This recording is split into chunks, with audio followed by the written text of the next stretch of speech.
سورۃ البقرہ آیت نمبر ہے 172۔ یا ایھا الذین آمنوا کلوا من طیبات ما رزقناکم، اے ایمان والو کھاؤ اس میں سے جو پاکیزہ رزق ہم نے تمہیں دیا، واشکروا للہ، اور اللہ کے شکر گزار رہو یا اللہ کا شکر ادا کرتے رہو، ان کنتم ایاہ تعبدون، اگر تم اس کی عبادت کرنے والے ہو۔ اللہ تعالیٰ نے ہمیں یہاں پہ اپنی نعمتوں کے عبادتوں کے ساتھ اپنی نعمتوں کا شکر ادا کرنے کا حکم بھی دیا، اور پاکیزہ رزق کھانے کا حکم بھی دیا۔ اس سے پہلی آیات مبارکہ میں اللہ تبارک و تعالیٰ نے انسانوں کو مخاطب کر کے فرمایا تھا، اے انسانوں پاکیزہ رزق کھاؤ، حلال کھاؤ، یعنی دوسروں کا حق نہ کھاؤ، شیطان کے پیچھے مت چلو، اور حلال اور طیب ان دونوں چیزوں کی ہم تفسیر پڑھ چکے۔ طیب وہ ہوتا ہے جو گل سڑ نہ گیا ہو، حلال وہ ہوتا ہے جس کو اللہ تعالیٰ نے حلال قرار دیا، حرام کے علاوہ جو کچھ ہے وہ سب حلال ہے۔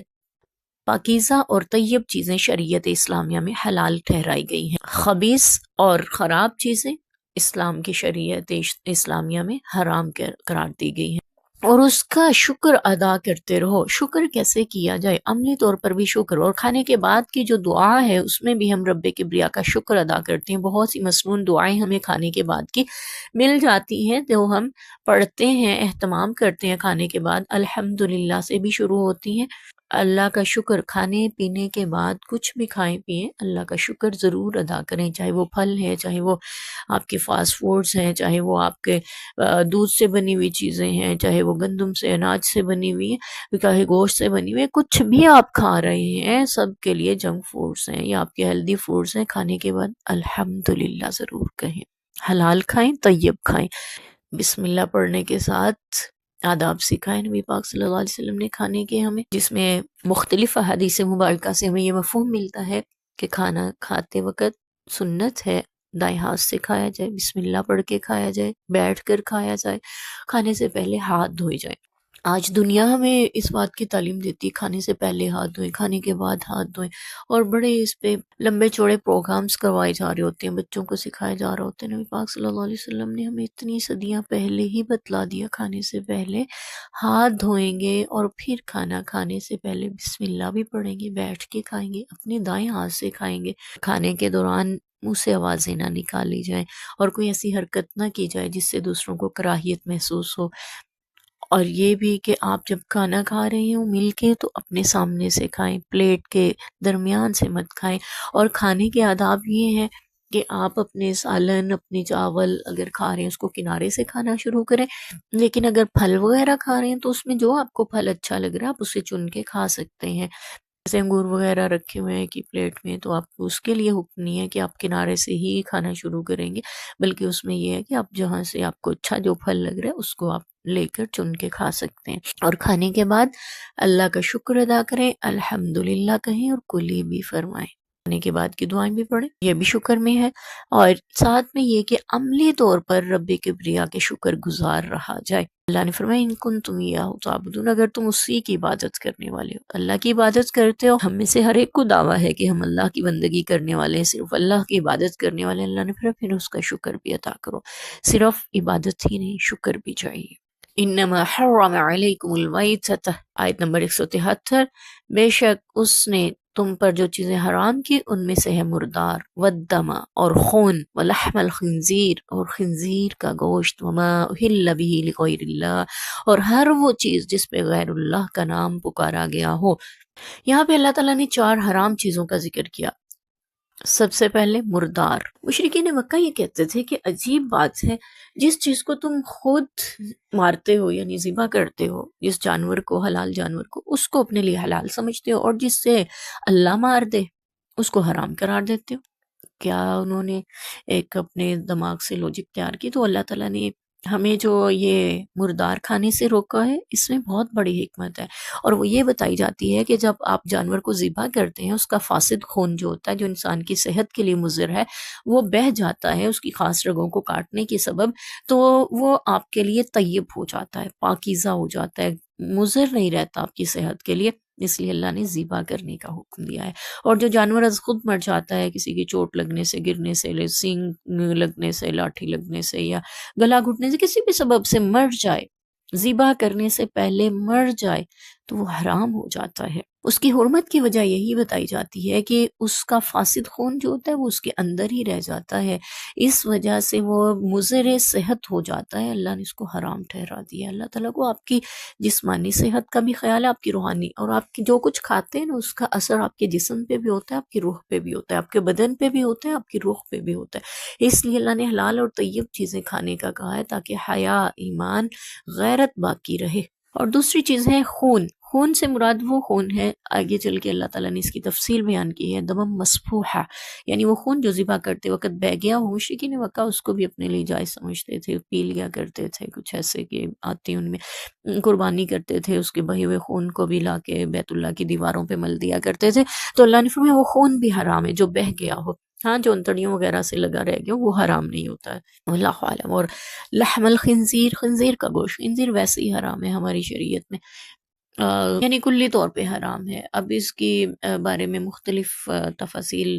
بحثیں آگے چلتی ہیں کہ اس کے گوشت کے علاوہ باقی چیزوں سے فائدہ اٹھایا جا سکتا ہے، یعنی جیسے اس کی چربی یا اس کے کھال سے بنی ہوئی چیزیں استعمال میں لائی جا سکتی ہیں یا نہیں، یا اس کے بنے ہوئے کیمیکلز کے بارے میں ویسے علماء کا اتفاق یہ ہے کہ وہ ان کی حرمت باقی نہیں رہ جاتی کیونکہ وہ اپنی اصل کھو دیتے ہیں، واللہ عالم۔ بہرحال ہمارے لیے حرام ہے اور اس کو حرام ہی سمجھا جائے، اس کا گوشت قطعی طور پہ حرام ہے۔ وما حل به لغیر اللہ، اور ہر وہ چیز جس پہ غیر اللہ کا نام پکارا گیا ہو۔ اب ہے تو حلال چیز، ایک بکرا ہے، ایک دیگ ہے، ایک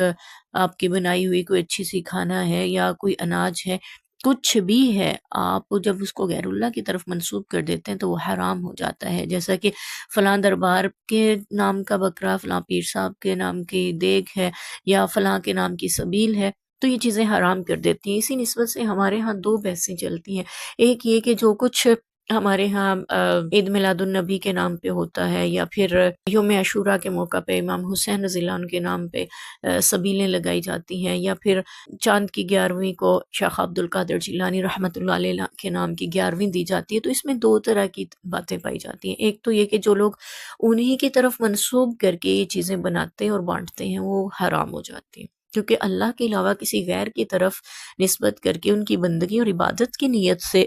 کوئی چیز خیرات کرنا یہ حرام ٹھہرا دیا جاتا ہے۔ اور دوسرا یہ ہے کہ لا علمی میں ہم ایسا کہتے ہیں، ہماری نیت نہیں ہوتی کہ ہم ان کے نام کا دے رہے ہیں، بس نسبت ان کی طرف کر دیتے ہیں کہ ہم ان کی طرف سے دے رہے ہیں۔ جیسے اکثر ایسا ہوتا ہے کہ ہم قربانی کا جانور لاتے ہیں تو اس میں 7 حصے ہوتے ہیں، ہم کہتے ہیں ایک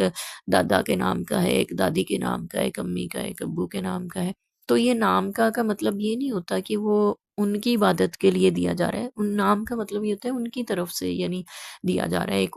حصہ ان کے نام ہے، انہوں نے دینی ہے قربانی اس حصے کی، دوسرا ان کے نام ہے، ان کی طرف سے دی جا رہی ہے قربانی، اس طرح سے۔ تو یوں اگر لا علمی میں کہا جا رہا ہے پھر بھی ہمیں اس لفظ کو بولنے میں احتیاط برتنی چاہیے، ہمیں یہ کہنا چاہیے ایک حصہ امی کی طرف سے، ایک ابو کی طرف سے، ایک دادا کی طرف سے، ایک دادی کی طرف سے، اس طرح ان کی طرف سے ہی کہنا چاہیے، ان کے نام سے نہیں۔ نیت اگرچہ ہماری یہی ہوتی ہے کہ ہم ان کی طرف سے دے رہے ہیں، لیکن پھر بھی جب ہم الفاظ کا چناؤ کرتے ہیں تو اس سے عقیدے میں کوئی حرف نہ آ جائے، اس لیے ہمیں یہاں احتیاط برتنے کی ضرورت ہے۔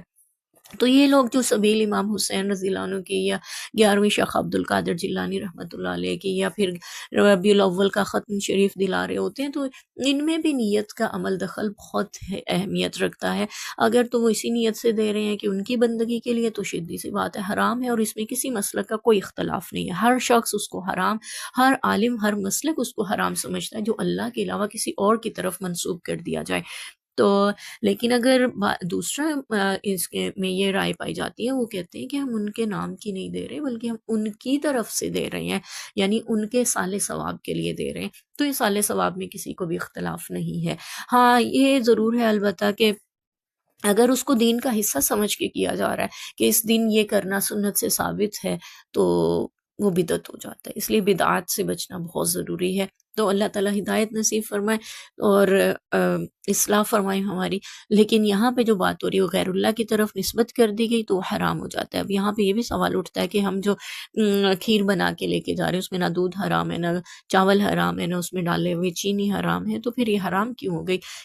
کیونکہ اس کی نسبت غیر اللہ کی طرف کر دی گئی۔ اگر وہ کسی کے دربار یا کسی کے آستانے یا کسی کے چڑھاوے کے نام پہ چڑھائی جا رہی ہے، کیونکہ نظر صرف اللہ تعالیٰ کا حق ہے، نیاز دینی ہے تو اللہ کے نام کی دی جائے اور اللہ کی راہ پہ دی جائے۔ اللہ تعالیٰ ہدایت نصیب فرمائے۔ اللہ نے ان 4 حرام چیزوں کا ذکر فرمایا، مردار ہے، خون ہے، خنزیر کا گوشت ہے، اور جو کچھ غیر اللہ کے نام پہ پکار دیا گیا ہو، جس پہ غیر اللہ کا نام۔ اور یہ بھی کہا جاتا ہے کہ ہم ذبح کرتے وقت تو اللہ ہی کا نام لیتے ہیں نا، بکرا اگرچہ ہم دربار پہ چڑھانے جا رہے ہیں، وہ نسبت کی بات ہو رہی ہے یہاں پہ۔ یہ بھی پتہ ہونا چاہیے کہ بسم اللہ پڑھنے سے کوئی چیز حلال نہیں ہو جاتی، خنزیر کو بسم اللہ پڑھ کے ذبح کریں حلال نہیں ہو جائے گا۔ تو یہاں پہ اس لیے اللہ نے ذکر کیا جس پہ غیر اللہ کی نسبت کر دی گئی، جس پہ غیر اللہ کا نام پکارا جائے، ذبح کرتے وقت نہیں اللہ نے فرمایا، بلکہ جس کی یعنی کہہ دیا گیا کہ یہ غیر اللہ کے لیے ہے، اللہ کے علاوہ کسی اور کی طرف سے ہے، تو پھر وہ حرام ہو جاتا ہے۔ اس پہ بسم اللہ پڑھیں، اعوذ باللہ پڑھیں، کچھ بھی پڑھیں، وہ حرام ہی رہے گا۔ اس کے ساتھ ان 4 چیزوں کا ذکر کر کے اللہ نے فرمایا مردار ہے، خون ہے، خنزیر کا گوشت ہو جس پہ غیر اللہ کا نام پکار دیا گیا ہو۔ ہاں، جو کوئی بے بس مجبور، فمن اضطر غیر باغ ولا عاد فلا اثم علیہ، جو کوئی غیر مجبور لاچار ہو جائے، نہ تو وہ حد سے نکل جانے والا ہو اور نہ ہی وہ زیادتی کرنے والا ہو، یعنی رغبت سے کھانے والا نہ ہو، تو اس پہ کوئی گناہ نہیں۔ ان اللہ غفور الرحیم، بے شک اللہ معاف کرنے والا، رحم فرمانے والا ہے۔ تو یہاں پہ اللہ تعالیٰ نے فرمایا کہ جو مجبور ہو گیا، اپنی جان جانے کا اندیشہ ہے، اس کے لیے اللہ نے حرام کھانے کی بھی اجازت رکھی ہے۔ تو یہاں سے ہمیں شریعت کے، اور ساتھ ہی شرط لگا دی غیر باغ ولا عاد، یعنی نہ تو وہ بغاوت کرنے والا ہو، دین کے احکام سے باغی ہو کر وہ نہیں کھا رہا، اور نہ ہی وہ حد سے تجاوز کر رہا ہے کہ جتنی ضرورت ہے اس سے زیادہ کھانا شروع ہو جائے۔ ان 2 شرائط کے ساتھ اللہ تعالیٰ نے اجازت دی ہے کہ وہ اپنی جان بچانے کے لیے کھا سکتا ہے۔ حرام کھانے کی شریعت نے اجازت دی، اسی سے ہمارے بہت سے مسائل لیے جاتے ہیں۔ وہ حرام کام، حرام اعمال جہاں پہ کوئی چارہ نہیں ہے تو پھر انسان کا گزارا نہیں ہے اس کے بنا، جیسا کہ تصویر کشی کے بارے میں آتا ہے کہ آپ کے